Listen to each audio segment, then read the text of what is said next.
Right now, 6 clothing brands you probably still trust have quietly stopped making the product you think you're paying for. Same logo, same price tag, completely different company behind it. So how do you know if the brand in your closet is still the one that earned your trust, or just wearing its old name? In this video, we're breaking down exactly what happened to 6 once great clothing brands, the real reason their quality collapsed, and the specific brands quietly doing it right instead. Some of these will surprise you. Before we start, hit subscribe, because by the end of this, you'll never look at a trusted brand logo the same way again. Let's dive in.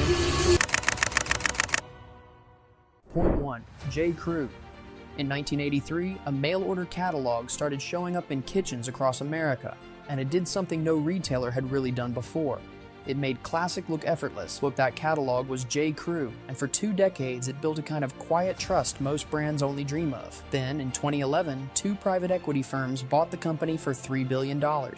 Here's what they didn't put in the press release. They immediately forced J.Crew to borrow another $787 million, not to grow the business, but to pay themselves a dividend. The company that made your childhood chinos was now carrying a debt it never chose.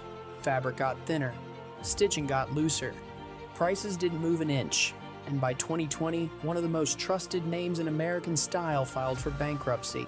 The very first major retailer to collapse when the pandemic hit. But J.Crew wasn't the only heritage name that got hollowed out from the inside. There's a suit brand that dressed a sitting president, and what happened to it next is even harder to believe.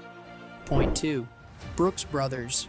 200 years. That's how long Brooks Brothers dressed American men before anything went wrong. Lincoln wore their coat to his second inauguration. For generations, owning a Brooks Brothers suit meant something had been built to outlast you. Then, in the summer of 2020, the unthinkable happened. Bankruptcy.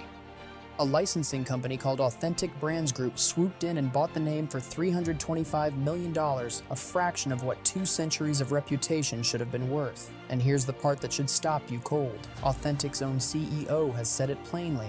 His company doesn't manufacture anything. They own the name. They rent it out.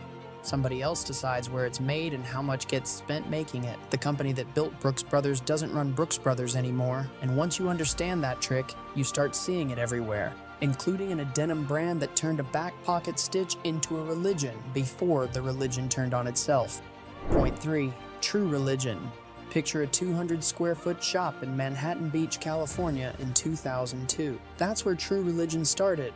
And within a few years, their Super T stitch was so recognizable it turned a back pocket into a flex. Then in 2013, founder Jeff Lubell sold the company for $835 million to a private equity firm and walked away the following year. What came next wasn't one collapse, it was 2. Bankruptcy in 2017, bankruptcy again in 2020. The brand chased its own hype so hard it forgot what built it in the first place. The logo got louder while the construction got quieter. 2 bankruptcies from a single stitch. But if you think that's a rough ending, wait until you hear what happened to the brand that once beat Nike at its own game, and then somehow lost to itself. Point 4. Under Armour. In 1996, a college football player named Kevin Plank started stitching compression shirts in his grandmother's basement in Washington, D.C. because he was tired of soaked-through cotton under his pads. That shirt became Under Armour, and it grew faster than almost any apparel company in history. For a while, it looked like the brand that could actually beat Nike. Then something strange happened. The company started fixing a brand problem with a spreadsheet. They cut promotions to protect their image and watched e-commerce revenue drop 25% in a single quarter. Stock that once peaked near $17 billion in value kept sliding. Meanwhile, smaller challengers kept innovating on fabric and fit, while Under Armour kept closing distribution centers instead of opening new doors in the product itself. A performance brand that stopped performing.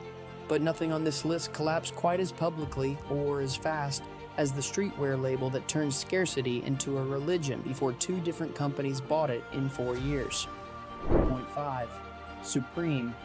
April 1994. A small shop opens on Lafayette Street in downtown Manhattan, built by skaters for skaters.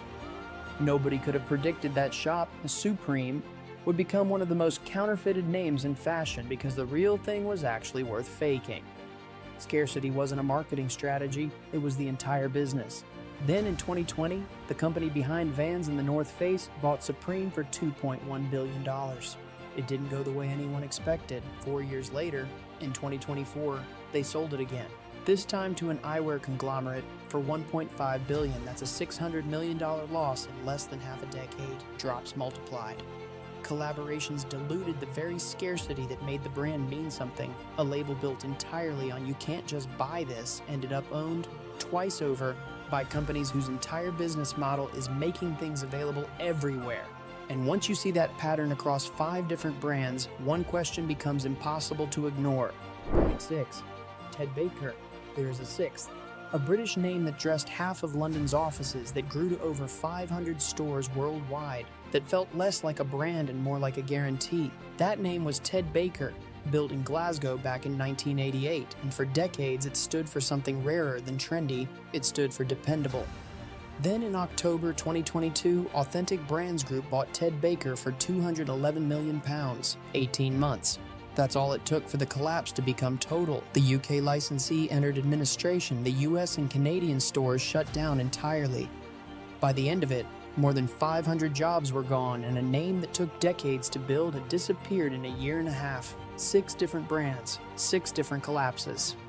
The pattern you can't unsee, but underneath every single one, the same quiet mechanism: a debt nobody asked for, a licensing deal nobody read the fine print on.